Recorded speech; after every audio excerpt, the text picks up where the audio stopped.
So in this video, we're going to talk about some of the other layer types other than diffuse. So we've worked with normal maps, right, which is kind of like the additional sort of texturing that happens and almost like 3D, like faux 3D modeling. And then we've worked with the diffuse layer, which is the color of the material. So let's move on to talking about a few other types of maps. So within this, we have diffuse. Let's work with the specular map. I'm going to make this one quite a bit smaller because specular maps usually don't need to be very large. I'll say OK.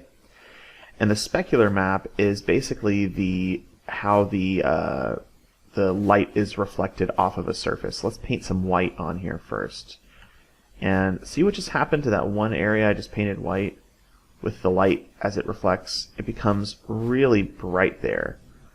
Specularity works on this spectrum of black and white and colors to change how the surface is reflected. So if it's really white, it's going to be really bright. Let's switch to black. If it's black, it's not going to be very reflective at all, right? So black is not particularly reflective. It sort of removes the sheen, whereas white is very, very reflective, and there's a lot of sheen to it. If we add a color in here, if we introduce a color, now that sheen has that color. So the actual color of the surface hasn't changed. It's just in light. It's now shining a little bit differently. It's now shining green. So this is a really great way to have, certain elements reflect back different colors of light. Let's add another layer. This time, instead of specular, I'm going to go with gloss and say OK. So gloss works on a black and white spectrum, so color doesn't really matter here. If I paint white, then the area is going to be really glossy. And if I paint black, the area is going to be really matte. So essentially, as I paint more and more black in here, although it's kind of causing a strange glitch, let's do it on a different area. You can see those areas are becoming more and more matte. If I flood the paint layer with this, it's almost like a weird sort of soft ball. Whereas if I flood it with white, now it's really kind of glossy. And you can imagine that different levels of gray change the amount of glossiness.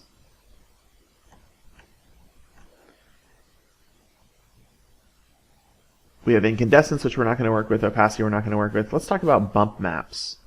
So bump maps are just like normal maps, but they're actually paintable. So a normal map is extracted from a sculpt, right? So we sculpted this and we extracted the normal map.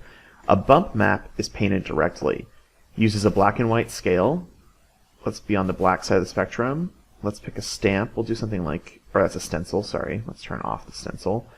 Let's pick a stamp like this. We're going to see what happens is I'm adding little texture detail. So it's not increasing the complexity of the model. In fact, all it's doing is just adding some additional texture to the model, making it feel almost like a golf ball in this case. Let's switch our color to white and see what happens. So with white, we are raising, here, let's turn off the stamp so you can see it more clearly. With the color white in a bump map, we're raising the surface. So it looks like, right, doesn't that look like the surface is protruding right there? It looks like the surface is protruding. It's not. The silhouette's the exact same. It's just an optical illusion. It's just like a normal map. It's just an optical illusion. Black lowers the surface. It makes it seem like there's a divot there. So you can see there's like a divot by me painting black. This is great for adding really fine detail work. I'm going to make a new model in a little bit and I'll show you how this works more directly. But it's always on the grayscale. Colors don't affect it at all. So it's either black, white, or somewhere in the middle. So as we're painting, we can add individual textures. We could even do this with a stencil and use the projection brush. Make sure this is white. And let's project this stencil.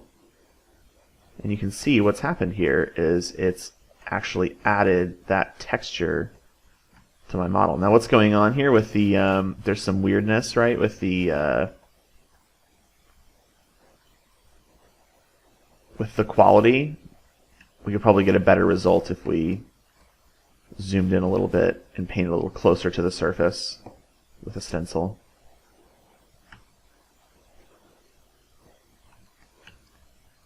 So bump maps are really powerful, and I would highly suggest using them. Again, they work like normal maps, but instead of a normal map being something that you've already sculpted on a surface, a bump map could be for things like scratches or small little details and stuff. It's pretty normal to use bump maps and normal maps together. Whenever we export this, the bump map will come out as a normal map anyways, but I just want to kind of put that in your mind that you can directly paint the texture on if you prefer that, rather than sculpting the texture on and then extracting the map. So those are the basics of all of our different paint layers, and in the next video I'm going to show you how to export the object.